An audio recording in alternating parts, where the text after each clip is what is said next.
I'm Mel Stewart, and this is the SwimSwam podcast. Joining me today is a very, very, very special guest, somebody I've wanted to have on for a long time. This guy epitomizes what I think of when I think of mind-body connection in sport, what I think of artistic expression of speed in sport. This is the first man under 21 seconds in the 50-meter freestyle, first man under 19 seconds in the 50-yard freestyle. Today we have Fred Bousquet. Hey, buddy. Hey, how are you?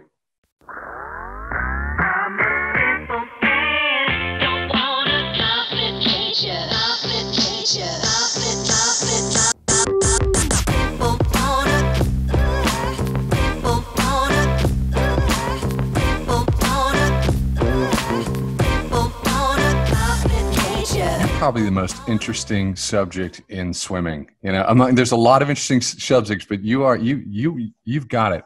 Let me just say this: when you think of someone, you have so many things in your brain that are like the image and what you remember. And I have a few images in my head when I think of you, and I have two that always come up when I think of Fred. And what are they? One is, I see you walking up to me, and all I see as you walk up is your ink, across your shoulder. And it's the first time I had been on deck and seen you. And I was like, that is the most interesting artwork I've ever seen in my life.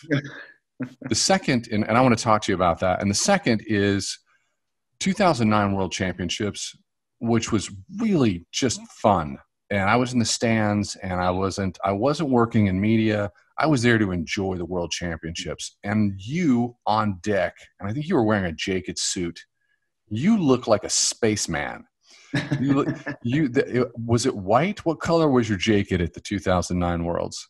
I've had a few, but I think I had a gold one. I had a silver one. I really like the silver one. I think I was wearing the silver one for the final of the 100 freestyle. The one I was in lane 8, and I took it out like a madman and never came home. Yeah, So we're going to get into. I want to break down and start talking about your sprinting, your philosophy, and everything that I did in terms of my research before we started this podcast. But just off the top of the bat, while we're on this topic, how do you feel about the full body tech suits? You had a great moment with the full body tech suits. Did you like them? Do you think they should come back? Where do you stand on swim tech?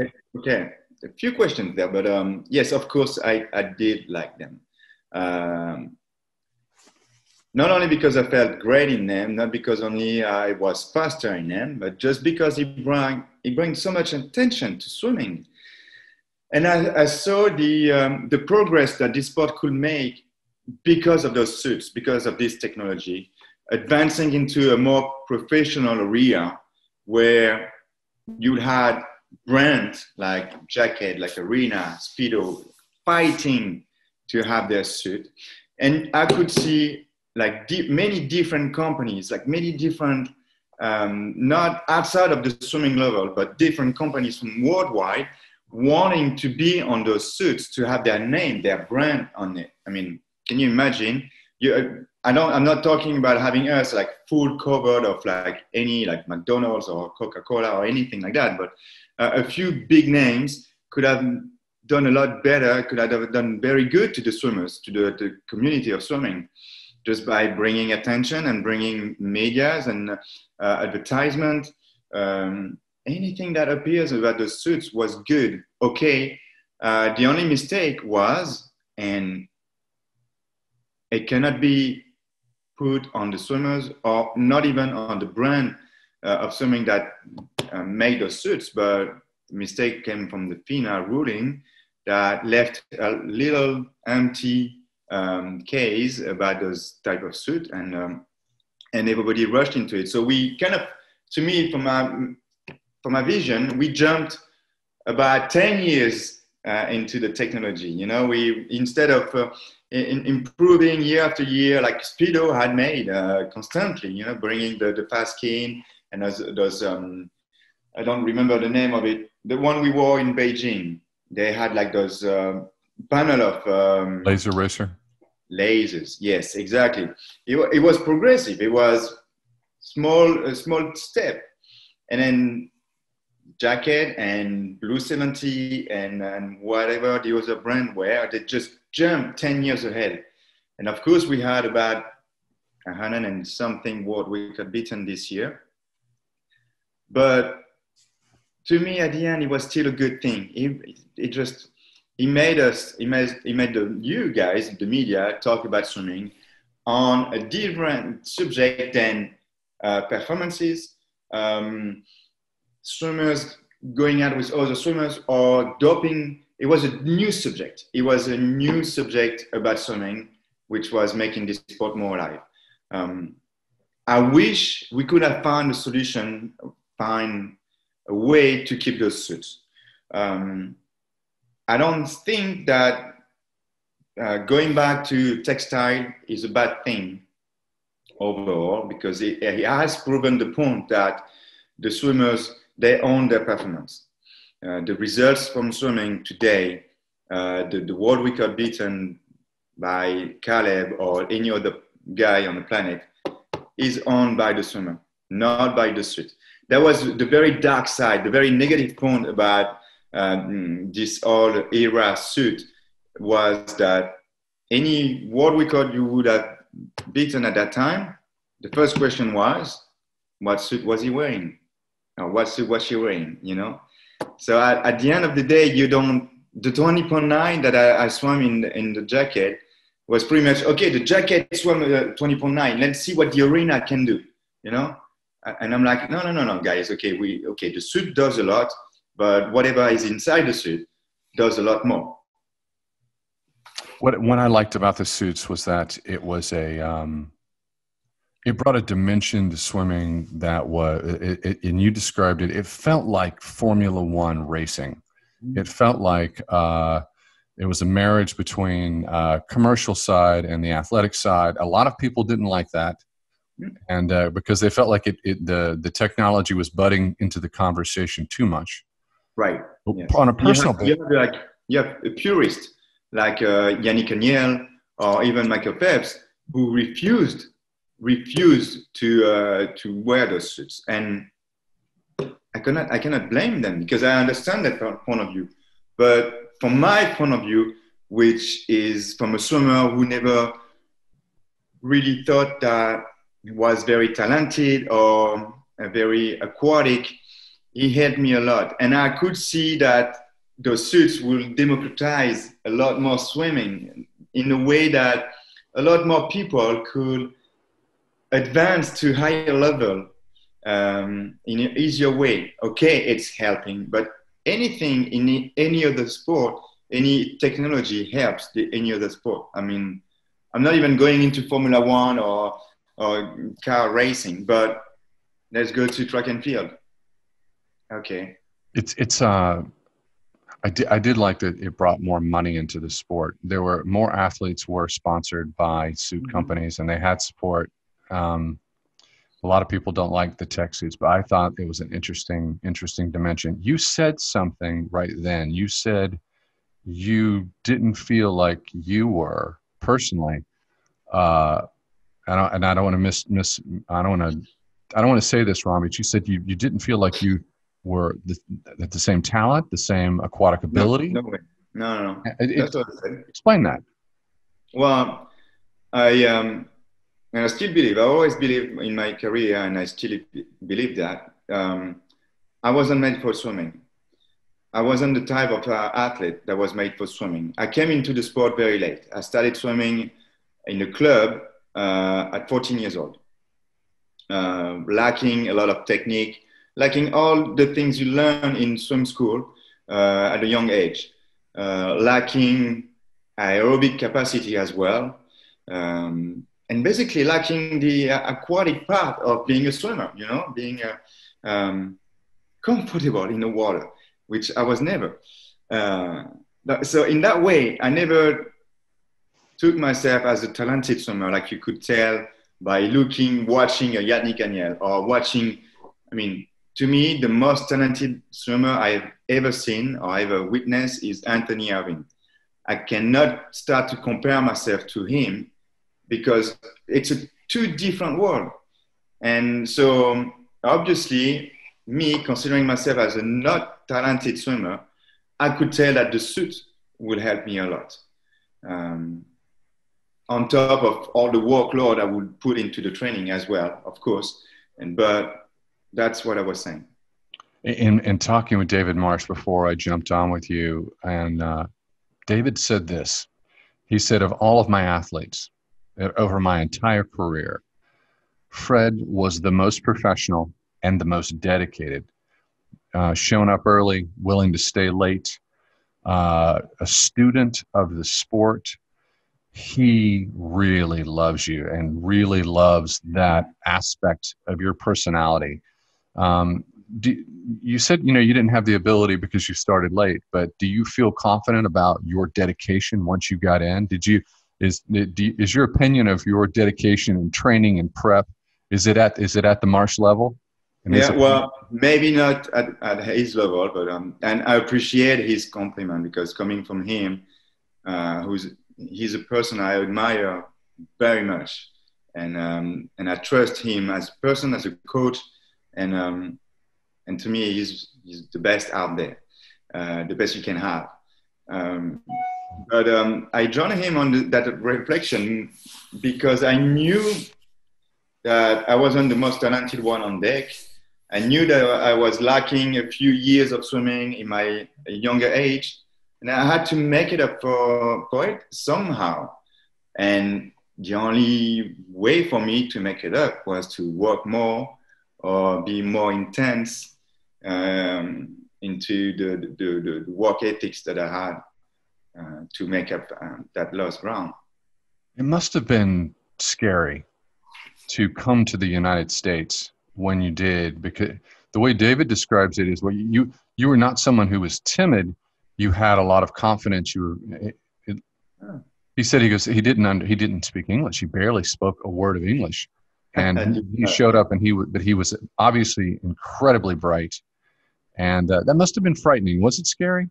It was very scary. It took me more than a year to convince myself to jump over the bridge and go to Auburn. It took me a full year, actually. Yeah, it took me a full year to take that decision. And when I arrived there, I thought it was dumb of me, but I thought I would be able to speak and understand anyone else. And what a mistake! I spent the first 3 weeks not talking, not saying one word, because I could not understand what the other guys was telling me. Luckily, I had two other French guys with me in the team, which at that time were Romain Barnier and Lionel Moreau, who you know as well. They were there translating every single bit of practice. At the end, they were just sick of me. I think they wanted to punch me in the face because I was still not getting it. But it was tough at the beginning. But then, I mean, you guys are very open-minded, and the team welcomed me with open arms and open mind. And they understood the effort or what it took for me to leave my country, leave my family and my friends, and leave my comfort zone to move there. And they were all very patient. I mean, some more than the others, but some just would start talking to me, and by me struggling so much to answer to them, they would just walk away. I'll be like, okay, I guess that's the end of the conversation. Yeah, we'll start later. But eventually, after about 2 months, things start getting better and easier, and then that was it. Learning English in the deep South. I always, before I met you, I kind of wondered if you would have a Southern accent. Coming from France, but no, you do. You never got the Southern accent, which is probably a positive thing. I don't know if it's a positive thing, but that was a bit rough. But You know what? There was one swimmer that I would not understand, and even after a few years, and he was from Texas, not from Alabama. He was from Texas. You hold that against him. I do, because he would not make any effort for me to understand him. And if I ask him to repeat it, he would speak even faster. It's so let's get into the team aspect. Let me before I do that. You know, you came off of the 2000 Olympics. You had your elite legs before you showed up at Auburn. But was there a moment, a transformative moment, where you thought to yourself, wow, I could be great, and wow, I might be able to mark history, because you do have pieces of history. First man under 19 seconds, first man under 21 seconds. At what point in your process and evolution with Marsh, Durden, right, at Auburn, what was that moment where you said, I'm gonna do something pretty special here? um, that moment never happened. No, really. Um, when I arrived in Auburn, it was in the summer 2002. It was 2 years after the Olympics. I had made the Olympic team for the first time at 19 years old. Huge surprise getting in that relay, swimming a 50.6. At that time, it was good, but it wasn't anything great. And then I spent the next 2 years after the Olympics just decreasing on time, just not being able to improve, losing myself into different type of training and technique, and then losing my confidence as well in the way that, okay, I was good at 19 and now I'm 21 and I cannot find my stroke anymore or something like that. So I went to Auburn, to me, as a 51 2, I think, swimmer. 50.6 in 2000, 51.2 in 2002, which was not good, nothing great, and even more compared to the US guys. And what happened is that after about a month over there, being totally lost about swimming, not knowing if I would be able to be good again or be better than what I was, with the experience I was getting, what I was living with the team, with Dave and David and the swimmers, I was careless. I was like, it doesn't matter if I'm a good swimmer anymore, because what I'm living here, the experience of life I'm having, it's 1,000 times worth what I was expecting at first. So I knew I would not have any regret by moving to the US. Because of that, I could access a university level of school and maybe obtain a diploma or anything like that. So I was like, I'm thankful already. And if something doesn't work, well, too bad, but I'm living a dream already. So let's enjoy it. 2002, you're thinking in 2002, my career's going backwards. I Yeah. don't know if I'll ever be the athlete. I don't know. You don't know if you'll ever achieve and Yeah. improve. But by 2003 World Championships, you have what do you have, the second fastest split? I was trying to see it. It was Yeah. a 2003 Barcelona, second fastest split in history on a relay. Yeah. What was that? Well, that's when the magic happened with David Marsh and Dave Durden. That's all on them. It's all on them. Let's put it this way. I was trying to find my stroke first year in Auburn, just looking at different way of technique, not knowing what I should do. And then David Marsh came up to me one day on deck, and he's like, "Hey, well, Fred, you're trying different technique and everything, but just let your natural talk. You're a straight arm swimmer. Just keep on swimming straight arm. Just let's see what happens." And he kind of it freed me to hear that from him, instead of trying to go by the books, trying to bend your elbow, keep your elbow high on the water and everything. He's like, well, just do what you know and what makes you swim faster, and just apply that to your swimming every day and be happy about it.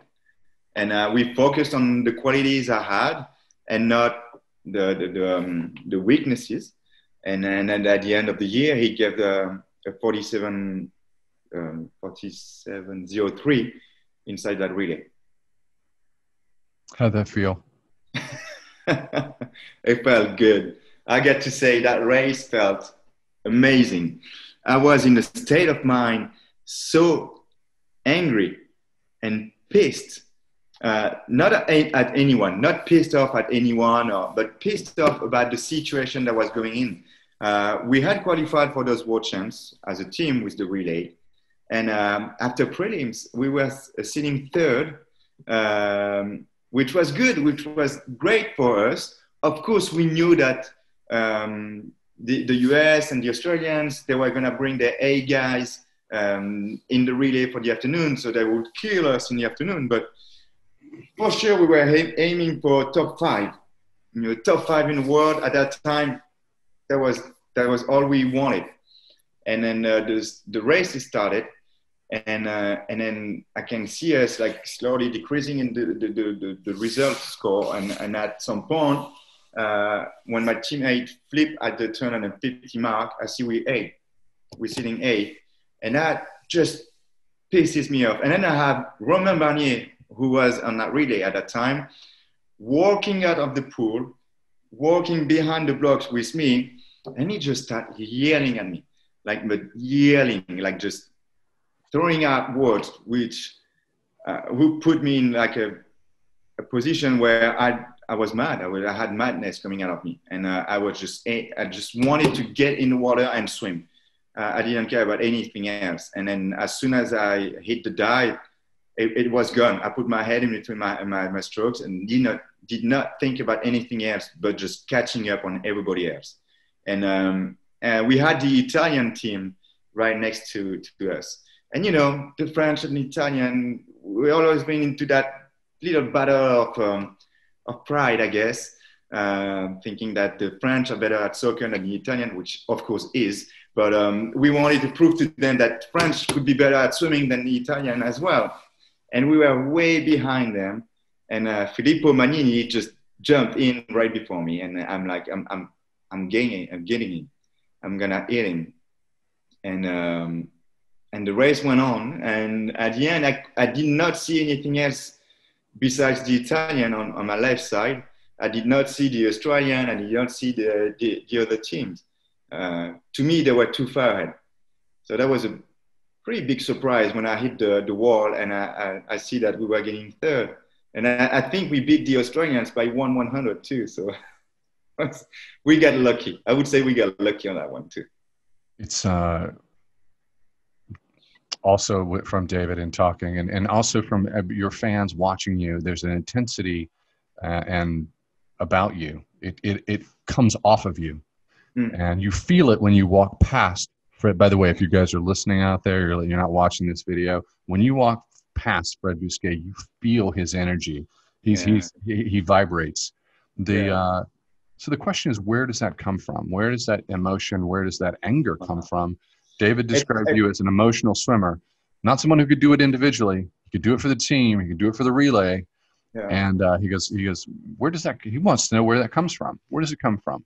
Well, the intensity, it's not always anger that I use to prep for my races, but the intensity I was bringing into my race was a bunch of emotions, mixed up emotions, like mixed up of a mix of happiness, stress, anger as well, will, just to prove to anyone else that I could be good or could be the best.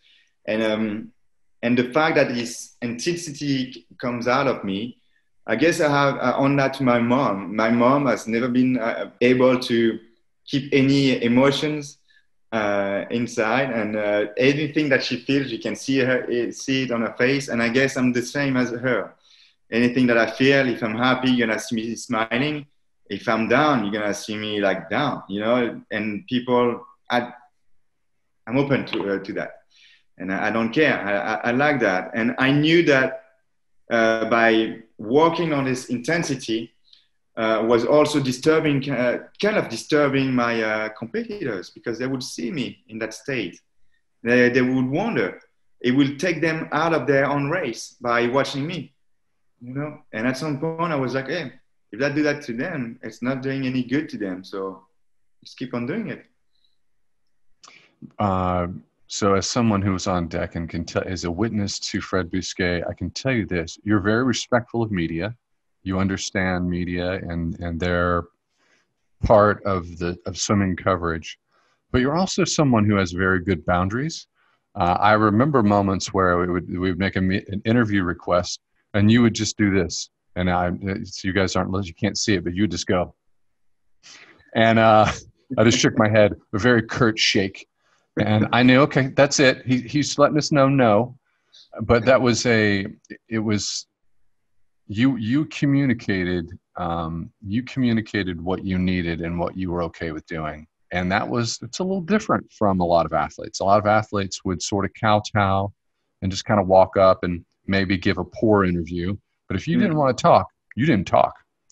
Wow. Did you know that about yourself? Were you aware of this? Well, I know that communication is key in any aspect, any part of our life.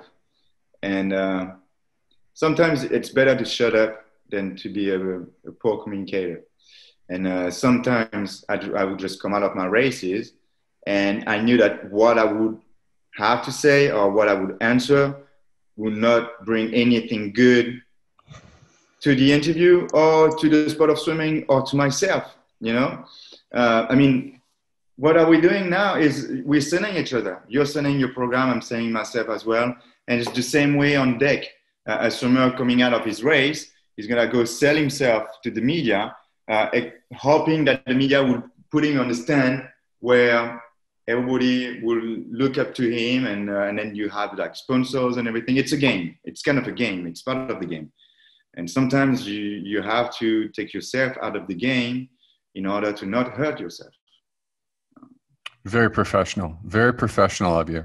You talked a little bit about something. I want to go back a little bit, and you talked about working with David Marsh and talked about experimenting with different strokes, and that David supported you in going with your straight arm recovery, and the straight arm recovery is now transformative. It is what most big swimmers are swimming straight arm. They're going what they call over the barrel.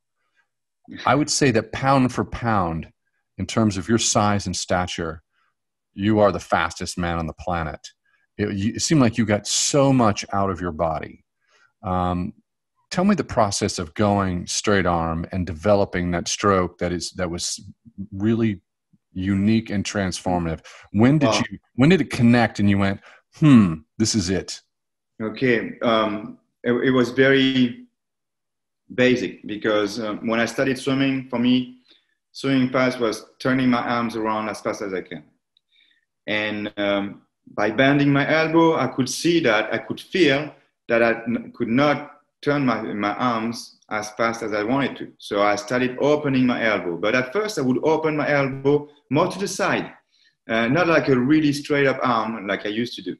And it's actually David who told me to go more into this of opening my stroke, opening my arm, but liberating my shoulders as well, not going over to the side, but just open it.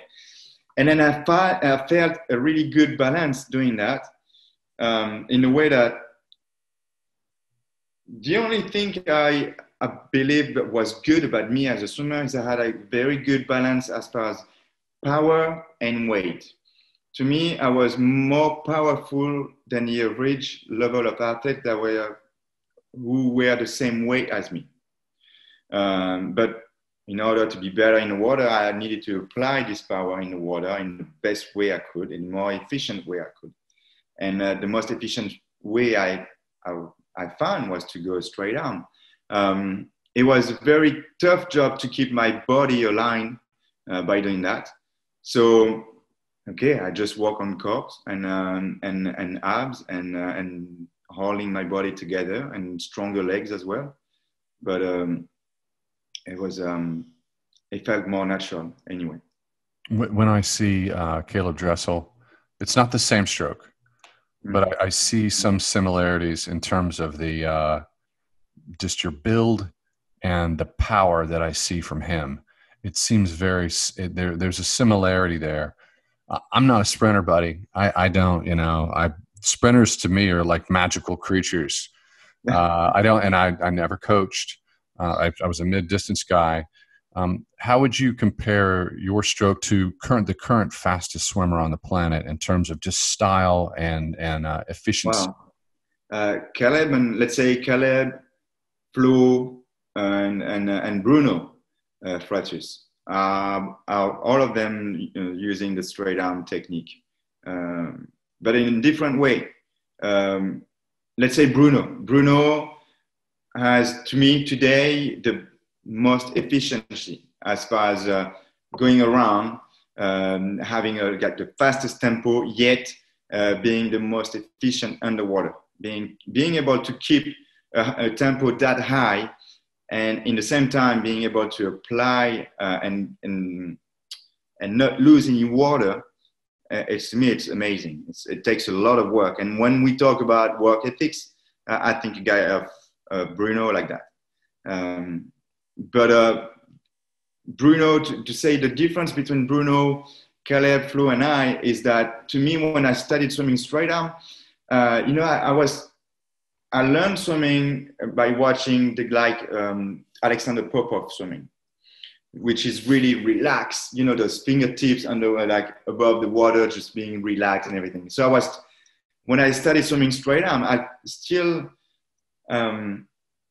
looked for a way to be relaxed as well above the water, which is also why you could see when I was swimming straight arm, my hand being almost completely backward at some point because it was relaxed. Where when you watch a guy like Flo today, his straight arm is very powerful. I mean, he's the most powerful guy I can see in the water today. I mean, the guy is over 100 kilos, and he bench I don't know how many kilos today, but he's Hulk, and he's Hulk in the water as well. But the way he swims straight arm is a very tense straight arm, which is also one of the reasons he hasn't been able to come through the 100 swimming that way. There's for the 50 free. The 50 free is that event everyone stands up for. You stand up to watch it. Nobody's standing up to watch the 200 butterfly. They stand up to watch the 50 freestyle. And swimming's defined by a few moments, defined by world champs, defined by the Olympic Games. It seems like Caleb Dressel has such a huge margin on everyone else. It seems like he has a cushion to win. How insecure should you be about a cushion to win in a world with Flo and in the world with Bruno Fratus? I don't think that Caleb is great. Caleb is an amazing athlete, of course. He's making history, but he doesn't have much ground on Florent or Bruno. He's ahead of them at the moment. I agree to that. I would almost say he's ahead of them on a one-day World Championships where you only have the 50 free to swim. But when I look at Caleb's schedule today and look at his plan to swim at the Olympics, if the Olympics happen, by the way, his week is going to be pretty heavy. He's going to have the 4x1, he's going to have the 100 free, he's going to have the 100 fly, and then the 50 free. Where the guys like Bruno or Flo will only have the 50 free, maybe the 4x1, maybe. But even that's 6 days before. So it gives them plenty of time to recover. So what I'm saying is that you're going to have a Caleb Dressel kind of not drowning, because he's, like I said, an amazing athlete. He's young and he's working with great Troy. So, I mean, the guy can handle a few races, definitely. But he's still going to be a bit tired, or at least not as fresh as the guys like Flo or Bruno. So I'm thinking that it's going to be a very close race. And I'm not even thinking about the outsiders. I mean, you got Ben Proud still there and still young in his mind. and then young enough to make big jump, big improvement. And then I don't even know what Anthony Irving is doing. Is he still swimming, planning on making it? I don't even know. What's the deal there? He's I think that he's more of an ambassador and a politician of sport. But Well, because I mean, considering graduate school, yeah, he's not really in the mix. But okay. I talk to him every so often, just because he's interesting, like you. Oh, he's bright. He's a bright guy. But no, anyway, to go back to that, I would say that Caleb hasn't won yet, but he's got a good shot. But 50 is, this event where anything can happen. I mean, Flo and everyone else thought that he would win the 50 in Rio, and you missed your start and you're done. Yeah. We're down to our last 10 minutes, and everyone will hate me if I don't talk about this. And you have talked about it. You've been on the record about this. And in talking with David Marsh, David's like, I was in Beijing. It's about the 4x1 in Beijing. Everybody in America is really all, it's all they want to talk about. But I was with Marsh. Like, my hotel room was a few rooms down from his during the entire Olympics, and the 4x1 was the most exciting race. We walked off out of the stands, and we walked back, and he walked up to me and said, if Fred had anchored, the French would have won, and Michael Phelps would have 7 medals. He didn't say hi. He didn't give me a hug. There was no fist bump. He said, if Fred had anchored, that have won that 4x1. That would have been a French gold medal. And he goes, I think it should have been a French gold medal. And he was happy that Team USA won, but you could tell that it was a heavy weight on him that you didn't have that moment. Well, I think what he didn't like is that, yes, the USA team won, but they didn't win because they were the best. They win because the French made a mistake. And I'm not taking anything away from that, the value of that gold medal. I mean, you guys were able to handle the pressure. Michael Phelps at first. And then all the pressure that the media and everybody else can put on the US. Of course, that is everything apart is incredible. But what I think that was hard for David to accept is that they won, but not because they were the best. It's mistakes are made, and we see it in hindsight. And you shared a little bit about it, and you've been very gracious about your teammate Alan Bernard. And I remember you describing him as being it was his first Olympics. Yeah. And the change happened in the lineup. When did the change happen in the lineup? When did you find out? How much time did you have between learning the change and actually racing? About 2 hours. Emotionally, what were you feeling in your body during those 2 hours with this shakeup? The first 2 minutes we followed the announcement that the relay had changed.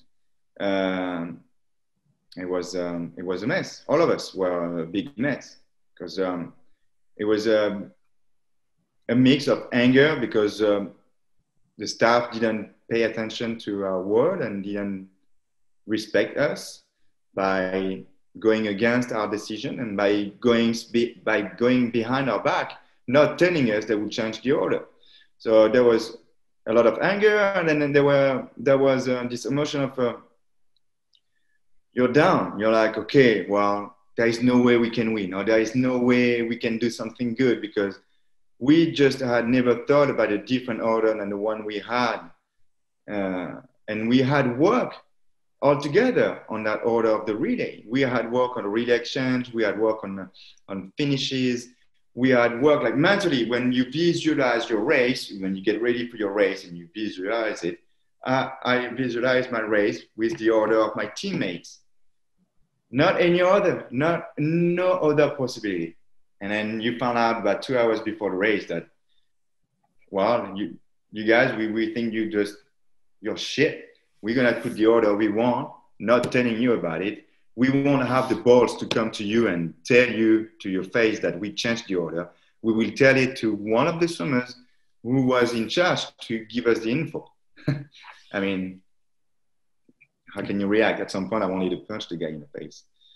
But, you touched the wall. I think you had point. You gave Alan 0.8 lead into the final 100, and I know he ever swam the first 50, but it was still I was going back and looking at the splits. It seemed like a great swim. I did not think that Lizak was going to do what he was going to do. What did you think when you touched the wall? When I touched the wall, I see the 0.8 difference, and I see Lizak, and I'm not confident at 100%, but I'm feeling pretty good about myself in a way that we can win. Because Alain was ready, more than ready. I had seen him swim in the warm-up. I had seen him do his stingers 2 days before.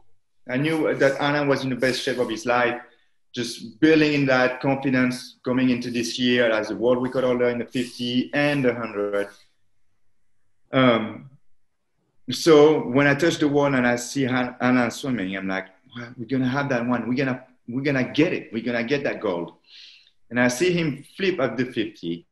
And I see him that he's putting more distance between him and Lizak, which in first reaction, I'm like, oh, great.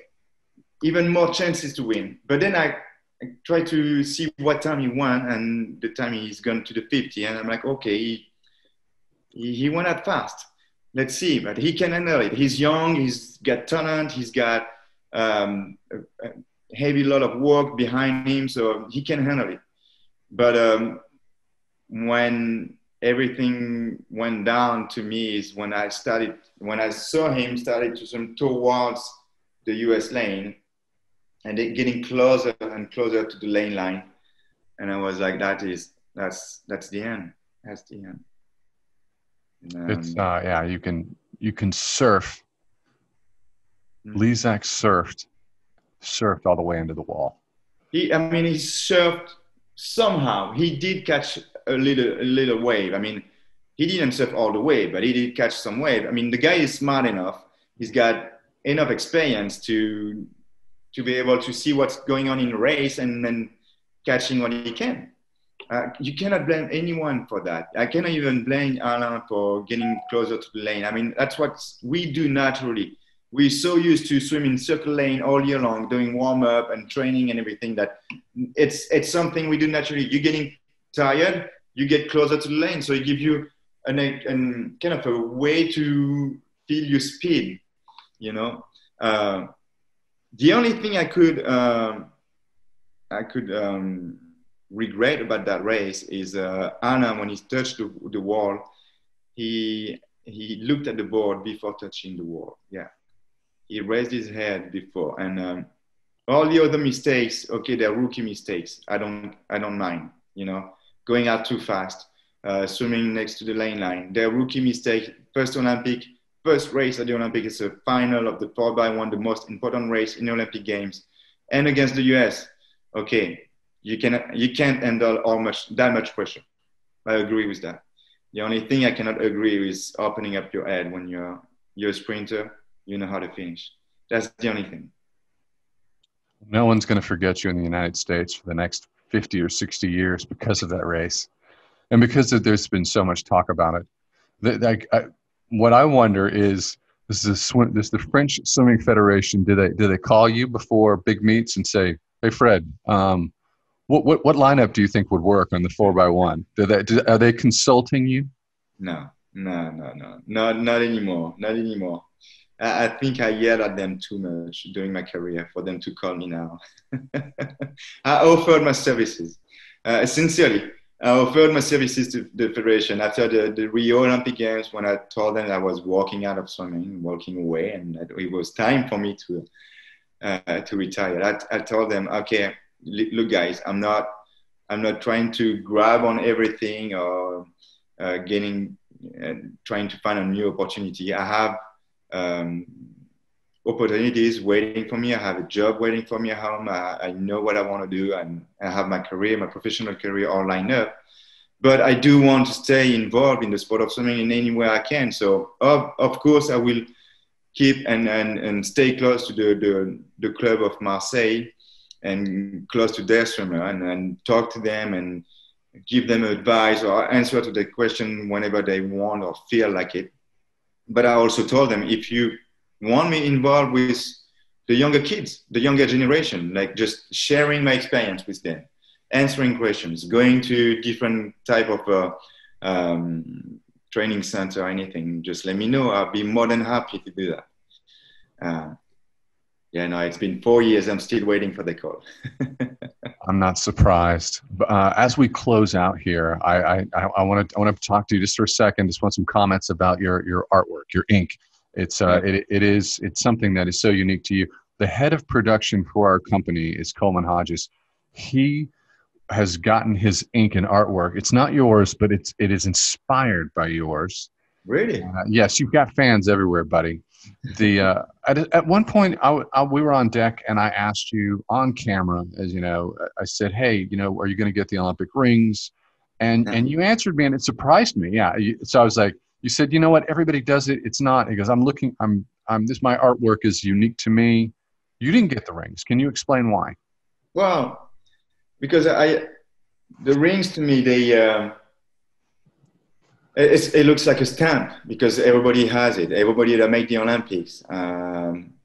It's like a ritual. I understand it. I understand the will to have the Olympic rings. But to me, if I wanted to have the rings, I would have to put them in a different way.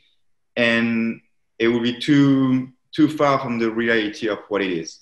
So I just never felt like getting them. Plus, having the rings on you it's a way of to me, and I mean it's very personal, like as a reflection, but it's a way of bragging, showing everyone else, hey, look, I went to the Olympics. Look at that. That's my stand, and that's I'm not comfortable about it. I'm not comfortable showing up and showing off to everyone that I went to the Olympics. You are unique, interesting to talk to, and I love talking to you. Will you come back on the podcast? Of course I would. All right. Thank you so much. Do you have any parting thoughts before we close? No, I'm good. I mean, we covered quite a bit of subject, so thanks for having me here. Yeah. Good talking to you. Bye.